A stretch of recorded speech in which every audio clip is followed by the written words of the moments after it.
For Louisiana versus all y'all, Jarrett Roser here today with one of the fantastic sophomores who is now a rising junior in Louisiana, that 2024 class that's got so much talent already brewing from the underclassmen performances. Xavier Atkins, the linebacker from Jonesboro-Hodge, a big part of that team's resurgence this year. They made their first quarterfinal trip in several years, and he played a huge role in that success. Xavier, what's been going on, man? How are things? How has the past few months gone for you? I know you caught a lot of fanfare on the tail end of some of that. What's it been like to see you and your team kind of come back to the forefront? Like, it's been different. Like when we did that, like we had a lot of people behind us and we just had a good season. Like a lot of stuff done changed throughout the months. Like colleges noticing me, people reaching out, telling me how much they see my talent.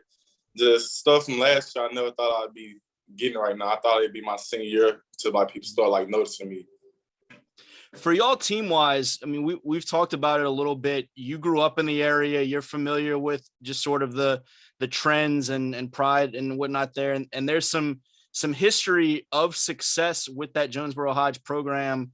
A lot of it a little bit farther back when you were younger. You guys made go ahead. When I wasn't born. Yeah, so you guys make the deepest run that has happened there in decades, and you pushed the eventual state champion Amite Warriors to their closest game of their postseason run. What was it like just around town, around the community? When did you kind of feel that special nature of this group on the field building, and when did you feel the excitement around you guys starting to build and show that love and support? I first noticed when I started taking leadership for the team, like we all started coming together, like us going at it in practice, me taking leadership, me being accountable for like letting people know like what they doing, not taking it, like not making an excuse, because when you make excuses, you make your program weak. So we just, every day we try to get better, and then when we don't play a meet, it was like a live game for us. We weren't scared, they wasn't scared, so it was like the best man won. And after the game, their coach told me, like, you're a sophomore, you got 2 more years. And he said, give him hell. So that's when I knew then that I'd prove myself to, like, around the state that I was Xavier Atkins, like, the best linebacker in the state.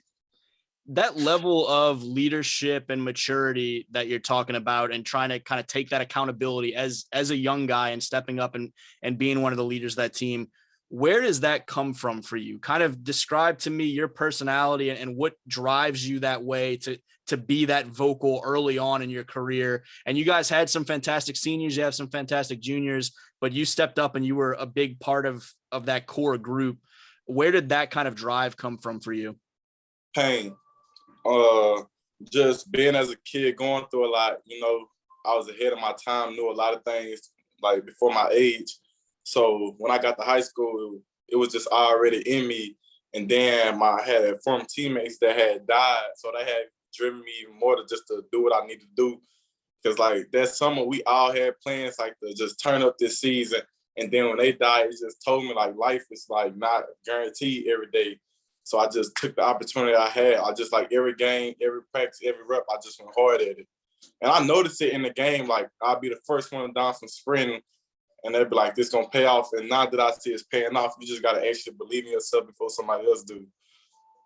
You talked about it some, but through some of those tragedies that y'all faced and losing people close to you far too early, how much did your group having one another's back and the ability to lean on one another and to get together on a football field, whether it be a Friday night or just practice, getting back together and being there for one another, how much was that kind of brotherhood dynamic critical to get through some of those things? It was big because like when that happened, we all just noticed that it's only us. It's us against the world. So we stayed on each other, made sure we was all right. If one needed something, we'll help out. We just had each other best because we knew like any day something can go wrong. So we like carried that onto the field and just off the field. Like I still got my brothers back no matter what, like on the field or off the field. I still hit them up, make sure they straight, motivate them, let them know if I'm from Jonesboro, if I can do it, you can do it. So we all just developed that, like a big bond when all that stuff happened. As far as some of the, I guess, the skill set piece that goes with that drive and that hunger. You flew around the field and made so many plays. When you look at 219 tackles, that's such an unreal number that when people heard what was happening, they were kind of shocked. And that's when everyone started to say, all right, who's the sophomore up there that's putting up these crazy numbers? Take me through some of the way you look at game, you look at film, and prepare to not just be active and energetic, but to be in the right place, to be playing what you need to play as a part of that defense to be that effective. You got to prepare mentally. Like, as soon as practice over, 10 minutes I'm in the crib, I'm watching film on the other team, noticing like what they running back do or their quarterback do. Like, once I know when to, like, I just know when a team finna do something because I watch film so much. It just be to the point where I just know what they finna do. And then I'm straight to the ball then, to making the play in the backfield. And when, like, every game, my name just kept getting big and big, and I kept telling myself, if I just go hard at this game, something gonna happen. Somebody gonna notice me. Something, like, gonna click.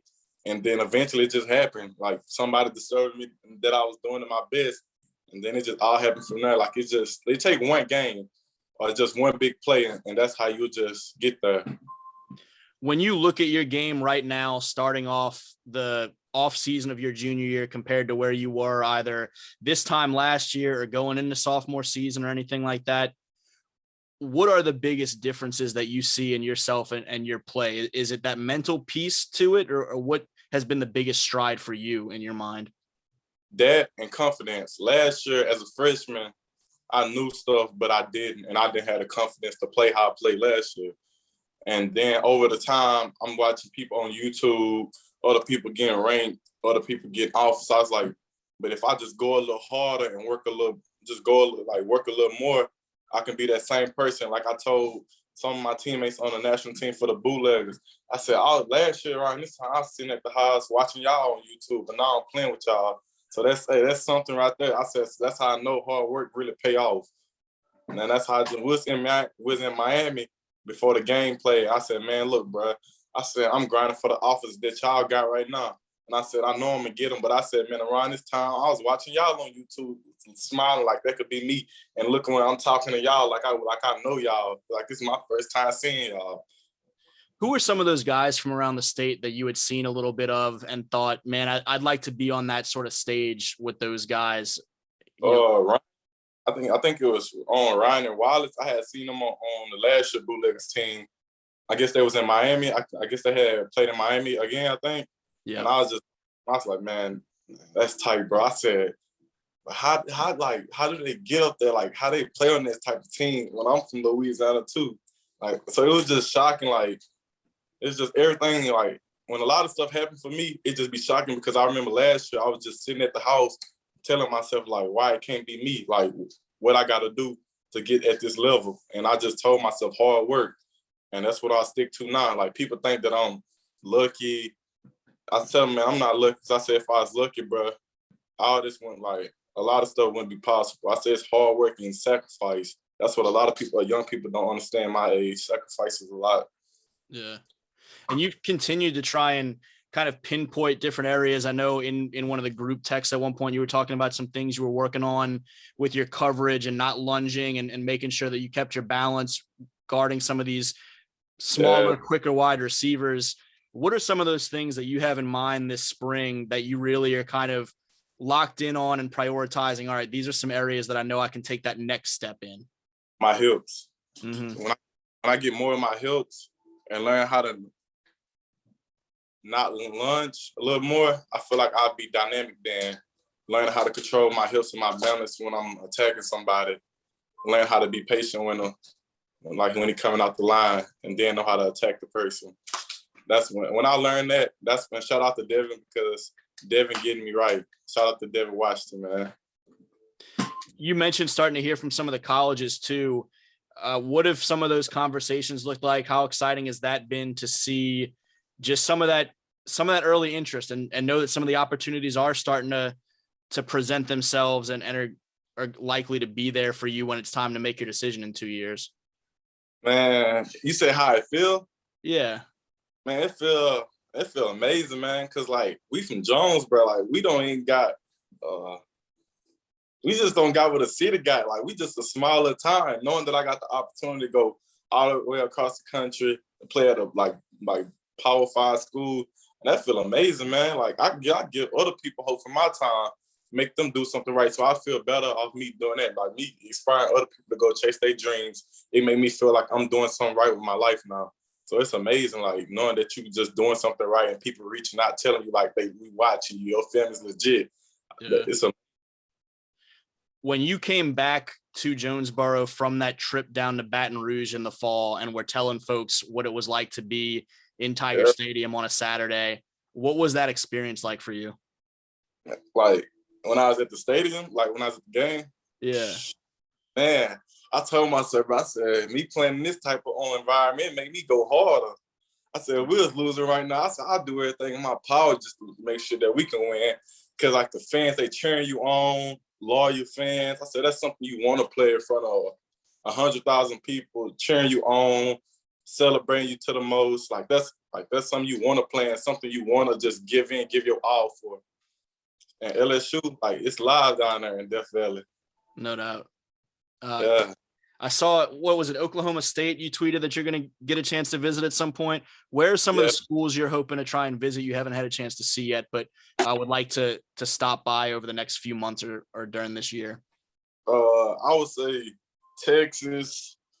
If anything, I would say any college that's interested in me, because I'm not the type of person to be like, oh, this school, because I remember where I used to be. So if any school interested in me, I'm going to take a shot at them, because I don't know what's the next step for me. The Lord knows. So, but if any school, I will say is a school, LSU. Even though I've been down there, I just like the vibes, bro. I gotta go back. I've been down there. It's LSU. Did you grow up a big LSU fan? Heck yeah, man. Watching. I remember one time when they was playing for the national team, I stayed up all night watching the game. Commercials and all. Like, I've been an LSU fan, and just going down there knowing, like, I'm meeting Coach O that I used to see on TV in commercials. I'm like, bruh, like I'm like gonna like cry inside. Like, I'm just smiling, cheese to the like I got $1 million or something. I'm cheesing hard, because like me coming from Jonesboro, meeting Coach O, that's something honorable. Have you had a chance to meet many of the new coaches yet? I know, Joe Sloan was up there close to you guys when he was at Louisiana Tech. Some other guys have some in-state connections. Frank Wilson's been around for a long time. How much have you had a chance to hear from or connect or do some research on who some of these new faces are? Well, I think they have a spring game in March, and my coach said Joe Sloan reached out to him and they want to get me down there for the spring game. So, hey, maybe I'd love to meet all of the new coaching stuff, because, you never know what an opportunity is just by meeting somebody. So I'd love to get to meet the new staff there at LSU. Whether it be those coaches or coaches anywhere else at another program around the country, what do you hope is the impression that they get from you as they're kind of learning who you are and building that relationship? What do you want to? Yeah. Knowing that I'm not this type of guy, like, knowing that I'm real to the fullest. Like, I want them to know that wherever I go, I'm locked in. Like, I want to be there. I want the coach to know me from me, like my past to where I'm at now. I want my coach to know that I'm locked in with them. I'm gonna give my hardest.